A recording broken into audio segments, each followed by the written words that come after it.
O'Reilly finally went there after all these years. I mean, he might have done it at one time before. If he did, I never realized it. But he couldn't help himself. He started throwing around the C word. Of course, I'm talking about communism. And he's going to use it to attack Obama and the Democrats. Obamacare is just part of a vision for the forced sharing of American assets. The strategy is largely kept quiet, but there have been hints. The great civil rights issue of our time, and that is the need for every man, woman, and child to have health care as a right and not a privilege. I believe health care is a civil right. Although health care was not listed per se in the Constitution, it should be a constitutional right. You do have the right to health care and to education and to decent housing. Ms. Perry's point of view is a socialist-communist vision, that the state should provide all citizens a certain lifestyle at the expense of other citizens. If health care is a constitutional right, then everything associated with good health would fall into the civil rights category.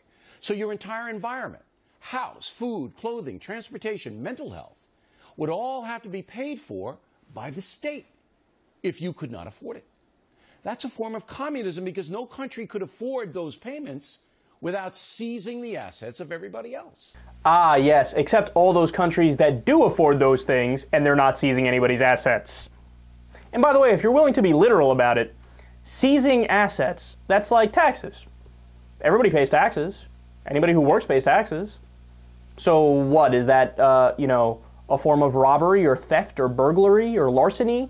If the government comes and takes 15 or 29% of your money? No, of course not. It's part of being in a civilized society. You have the government to take some things off of the table, right? They set up infrastructure, roads, bridges. They make sure that your food doesn't kill you. You know, they have health care for old people, health care for poor people. Are you against all of that, Bill O'Reilly? Are you an anarchist? Is that what you are? Are you that disgusting of a human being that you don't want to set up a social security system to make it so that our old people don't go back to over 40% of them living in poverty? Do you want that to happen, Bill O'Reilly? Is that what you want? But he might. This is Bill O'Reilly that we're talking about. And by the way, this dude has been talking about politics for years. He still doesn't know basic political definitions.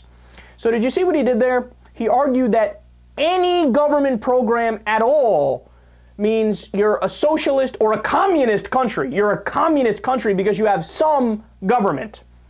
So by that logic, unless you have unfettered 100% laissez-faire capitalism, you're communist. And you worship Stalin. And of course, by the standard that O'Reilly sets up, realize something. Every modern country in the world is communist.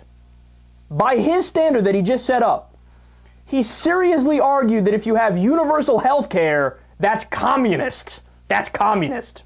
And I love how he was demeaning totally reasonable comments from people. So they're like, yeah, you should get health care if you're sick. And O'Reilly's like, that's the most outrageous thing ever. So what do you want to do? Somebody gets sick and they don't have money, just let them die in the street? Is that what you're in favor of? Because that's the alternative. This idea that O'Reilly's perpetrating and everybody else is, all these other right-wing talkers, that Obama is this super radical leftist and he's a communist and a socialist. Bill Maher tackled this over a year ago.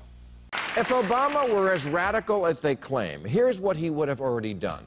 Pulled the troops out of Afghanistan, given us Medicare for all, ended the drug war, cut the defense budget in half, and turned Dick Cheney over to The Hague.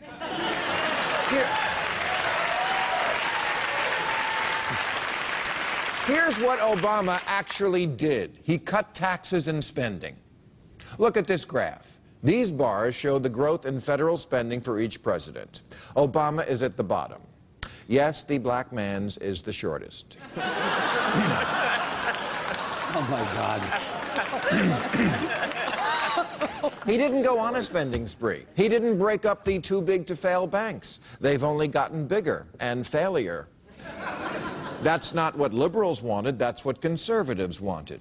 At the 28 convention, Sarah Palin chanted, "Drill, baby, drill." Under Obama, there's more drilling than ever. That's not what environmentalists wanted, that's what conservatives wanted. Obama spent most of last year conceding the Republican premise that government needed cutting. That's not what progressives wanted, that's what the Tea Party wanted. The Dow was at 79.49 when he took office, now it's 12,000 and over. Corporate profits are at their highest ever. If he's a socialist, he's a lousy one.